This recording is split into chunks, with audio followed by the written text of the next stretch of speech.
الحمد للہ رب العالمین۔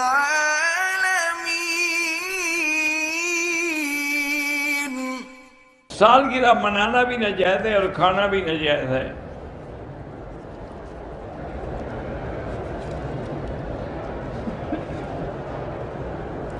مخصوص ایام میں جامع کی بچیاں جو پڑھتی ہیں، بہرحال مخصوص ایام سے مراد حیض ہے۔ حنفی مسلک میں تو وہ قرآن نہیں پڑھ سکتی، نہ قرآن کو چھو سکتی ہے، البتہ ٹوٹے ٹوٹے لفظ بنا کے بچیوں کی اصلاح کر سکتی ہے۔ میرے شوہر کو کمر پہ تکلیف ہے، اللہ شفا عطا فرمائے۔ کوئی کہتا ہے کہ آپ کے بچوں پر کچھ کر دیا گیا، یہ وہم ہوتا ہے۔ بہرحال گھر میں سارے بندے بیٹھ کے سورۃ البقرہ پڑھ کے بڑے پانی کے ڈول پہ دم کر لو، وہی پانی پلایا کرو سب کو۔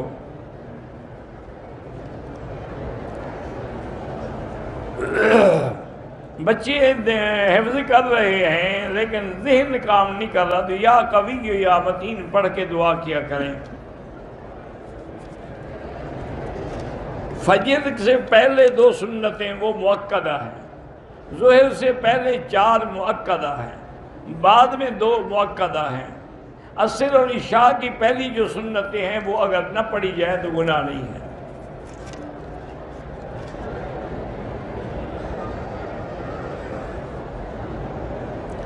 ایک عورت درس دے رہی تھی، اس نے کہا کہ اللہ کے قرآن کا ثواب نہیں پہنچتا۔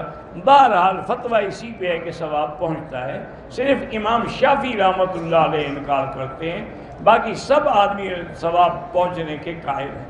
کیونکہ اگر میت کو فائدہ نہ ہو تو پھر جنازے میں دعا مانگنے کا بھی کیا فائدہ ہے؟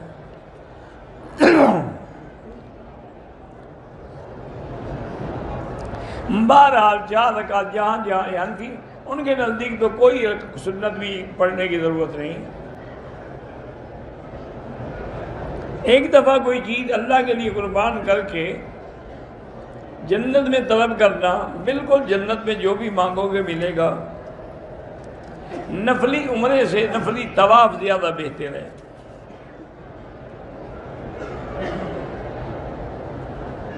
میں نے عمرہ کیا لیکن پورے سر کا حلق نہیں کیا، 1/4 کیا، تب بھی ٹھیک ہو گیا۔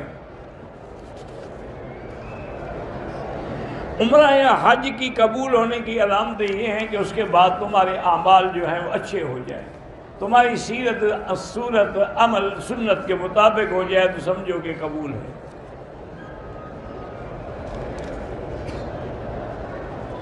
امام کی قرات کرنے سے پہلے مل جائے ہاں انشاءاللہ، تب بھی تکبیر اولیٰ کا ثواب ملتا ہے۔ حرم میں صبح پہلی اذان کے بعد، بالکل پہلی اذان کے بعد آپ تہجد پڑھ سکتے ہیں۔ فجر کی اذان کے بعد صرف 2 سنتیں پڑھیں، پھر فجر کی نماز پڑھیں۔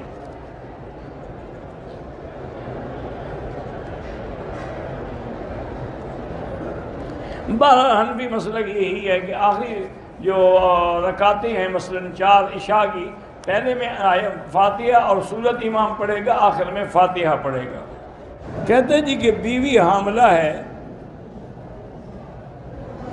اور ڈاکٹر نے صحبت سے منع کر دیا ہے، تو شوہر کیا کرے؟ اس پہ عمل کرے۔ جب ڈاکٹر نے منع کیا ہے تو حمل کو خوف ہوگا نا، اس وجہ سے انہیں کہ اب شوہر کیا کرے؟ اب شوہر ٹھنڈی چیزیں پی لے، خواہش ہی نہیں ہوگی۔ اگر زیادہ گرمی تنگ کرے تو شیشم درخت ہوتا ہے، اس کو ٹالی بھی کہتے ہیں، اس کا پانی نکال کے پی لو، انشاءاللہ نامرد ہو جاؤ۔